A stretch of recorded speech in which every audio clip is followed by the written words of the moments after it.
We're the Chapmans, Tyler. Caroline. And so we have a young family. We have 2 little girls. One is turning 3 in October, and another is turning 1 also in October, which is this month. So we have our 2 little girls. So we're a small family. We were married 5 years ago.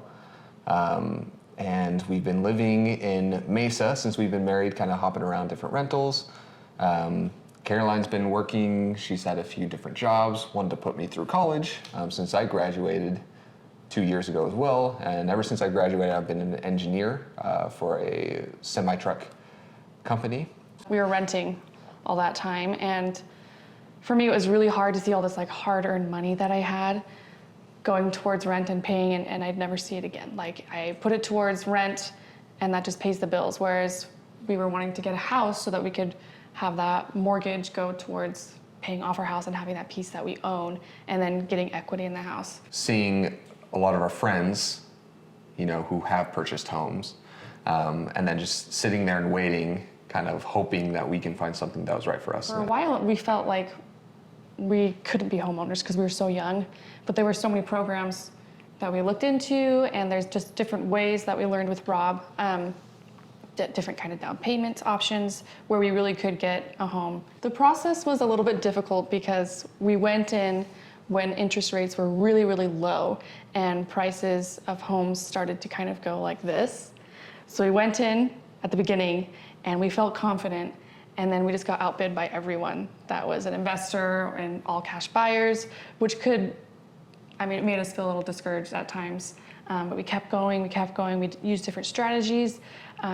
In my heart, it always kind of just didn't feel like the right time for some reason. Whether it was God's plan, we just kept trying different ways, and in my heart, I'm like, if it's supposed to happen, it's gonna happen. That's the kind of faith I had, was if it's right, it's gonna be right. The home buying process was fun though, like coming into a home and being like, okay, what could I do here? And I remember a few homes that I felt like, okay, we could probably make this work. I'm really desperate to be a home buyer. And then Rob would kind of like rein me in a little bit and be like, okay, this may be the grandpa in me, but does this street really feel safe for your girls? And so that was what I appreciated about this realtor we worked with, Rob, because he didn't pressure us. He brought us back to reality sometimes. And I really appreciated that one-on-one level, like he really was protecting us. Yeah.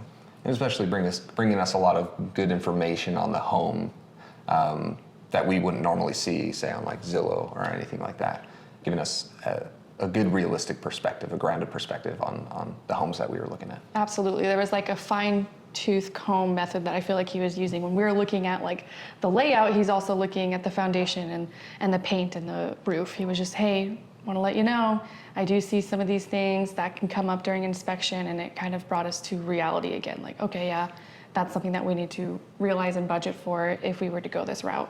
This house was perfect for us. When we opened up the door, it really did feel like the chimes going up. Like, I just felt happy. And I tried not to get too excited because there's been so many times where I've been like, oh, but there's this, or we get outbid. We opened the door and I just felt like happiness. That's what I felt about this home. And being a renter wasn't the best experience for me. Everything was breaking and our landlord didn't really care to fix it. We had been without a refrigerator for 2 weeks, and I had to be living out of 3 different coolers for 3 weeks with 2 kids. There were times I was feeling overwhelmed with terms I didn't understand, but Rob was really good at telling me what they meant and what they would mean when it came to signing and afterwards. At times I felt like a fish out of water. I appreciated with Rob that he was also patient with our particulars with a home, where sometimes I'd feel bad. I made him drive out all the way to Queen Creek and then back to Mesa, and I'm like, actually, I don't like these homes. But he was never disappointed. He'd be like, okay, we're gonna find the one for you. And I would apologize to him, like, I'm sorry, I just like made you spend so many hours or so in the car to get here and there, and he'd be like, this is my job and I love it, and I can't wait to see where you guys end up.